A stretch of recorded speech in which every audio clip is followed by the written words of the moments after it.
আজকের ভিডিওতে সবাইকে স্বাগতম জানাচ্ছি। আমরা আজকে আবার চলে এসেছি রান্নায়। এপাশে মিষ্টি কুমড়া আমরা কুটে নিচ্ছি আর আলু, আর এপাশে মাছগুলো রেখেছি। মাছগুলো ভেজে নিতে হবে। প্রথমে লবণ আর হলুদ দিয়ে মাছগুলো সুন্দর মতো আমরা ভেজে নেব।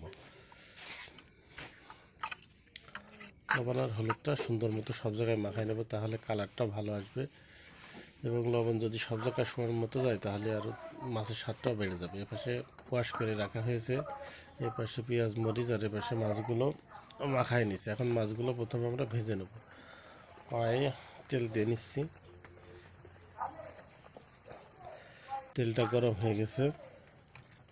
এখন আমরা মাছটা ভেজে নেব। কড়াই যদি তেলটা ভালো গরম না হয় তাহলে মাছগুলো কড়াইয়ের নিচে উঠে যায়। যার কারণে একটু তেলটা ভালো করে গরম হওয়ার পরে আপনারা কিন্তু মাছগুলো ভেজে নেবেন। আমরা প্রথম সুন্দর মতো এই মাছগুলো ভেজে নেব। আমাদের মাছ ভাজা চলছে। এখানে দেখতে পাচ্ছেন যে আমাদের মাছ ভাজা প্রথম কড়াইয়ের ভাজা শেষ। দ্বিতীয় পর্যায়ে আর 3 পিস ছিল, সেই 3 পিস আমরা ভেজে নিলাম। প্রথম পর্যায়গুলো উঠাই রেখেছি। এটা এখন আমরা চুলাতে পেঁয়াজ আর মরিচটা দিয়ে নিয়েছি, এগুলো একটু ভেজে নেব। আর কিছু পরিমাণ জিরা দিয়ে নিলাম। আপনারা জিরাটা বেটেও নিতে পারেন, বেটে নিলে বেশি সুবিধা হয়। পেঁয়াজ মরিচ সবগুলোই বেটে নিতে পারেন। প্রয়োজন মতো লবণ হলুদ দিয়ে নিলাম।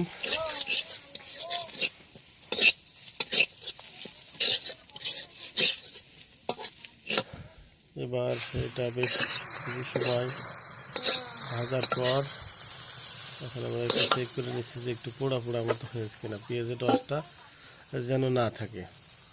এখন আমরা মশলাটা কষানোর জন্য অল্প পরিমাণ পানি দিয়ে নিলাম। এটা যখনই ফুটে উঠবে তখন আমরা আমাদের ওয়াশ করে রাখা বা ধুয়ে রাখা সবজিগুলো কড়াইয়ের মধ্যে দিয়ে দেবো। দেখেন এই পাশে আমাদের ঝোলটা কিন্তু ফুটে গিয়েছে। এখন আমরা কষানোর জন্য সবজিগুলো কড়াইয়ের মধ্যে দিয়ে নিচ্ছি। এর মধ্যে আমাদের পুঁই শাক, মিষ্টি কুমড়া, আলু দিয়ে নিলাম। 3 প্রকারের সবজি। এখানে কিন্তু পুঁই শাকের ফলও কিছু পরিমাণ দিয়ে নিয়েছি। আপনারা লক্ষ্য করলে দেখবেন এগুলো আমাদের বাসায় উৎপাদন করা বা উৎপন্ন করা, যার কারণে আমরা বিভিন্ন ধরনের সবজি কিন্তু রান্না করে থাকি। আপনারা সেটা সব সময় দেখেন আর কি। এখন এটা ভালো করে ঢেকে রাখলাম।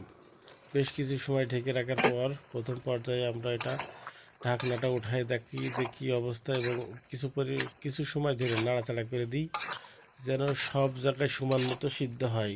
নিচে যেগুলো বেশি সিদ্ধ হয়ে গেছে সেগুলো একটু উপরে উঠাই দিলাম, আর উপরেরগুলো নিচের দিকে দিয়ে দিলাম। একেবারে একুরেট দেওয়া সম্ভব নয়, যতটুকু সম্ভব দিয়ে দিলাম। আবার আমরা ঢেকে রাখবো। ঢেকে রাখলে দ্রুত সিদ্ধ হয়ে যায়। আপনারা দেখতে পাচ্ছেন আমাদের কিন্তু মশালো কষানোটা শেষ করছে। এর মধ্যে কোনো ধরনের পানি কিন্তু এখন দেখতে পাচ্ছি না। আপনাদের এর মধ্যে যদি একটু পানি থেকে যায় তাহলে কিন্তু স্বাদটা তেমন আসে না, ওই পানির একটা ভাব থেকে যায়। আর এখন যদি দেখতে পাচ্ছেন ভাজা ভাজা, এটার স্বাদ অন্যরকম হবে। এখন আমরা ঝোলের জন্য যে পানিটা দরকার সেটা দিয়ে নিলাম। এটা এখন যখনই আবার টকবক করে ফুটে উঠবে তখন কিন্তু আমাদের ভাজা মাছগুলো আমরা দিয়ে নেব। অর্থাৎ রান্না কিন্তু প্রায় রান্নাই সেম ধরনের, আপনারা যে যেমন রান্না করেন আর কি। আমাদের ঝোলটা ফুটে গেছে, এখন আমরা ভেজে রাখা মাছগুলো দিয়ে দিচ্ছি। এই মাছগুলো দেওয়ার পর আর বেশি সময় লাগবে না, রান্না আমাদের শেষ পর্যায়ে চলে এসেছে।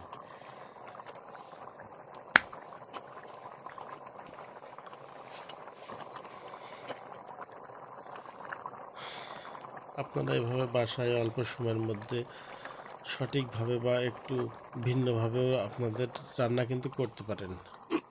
আমরা দৈনন্দিন জীবনে যে সকল রান্না করি সেগুলো কিন্তু আপনাদের মাঝে উঠায় ধরার চেষ্টা করি। এর ভিতরে অনেক গুণ ক্ষমতা খাটাই এমন না, সাধারণ রান্নায় আপনাদের মাঝে তুলে ধরি। আমাদের রান্না শেষ হয়ে গেছে। সকলকে ধন্যবাদ জানাচ্ছি।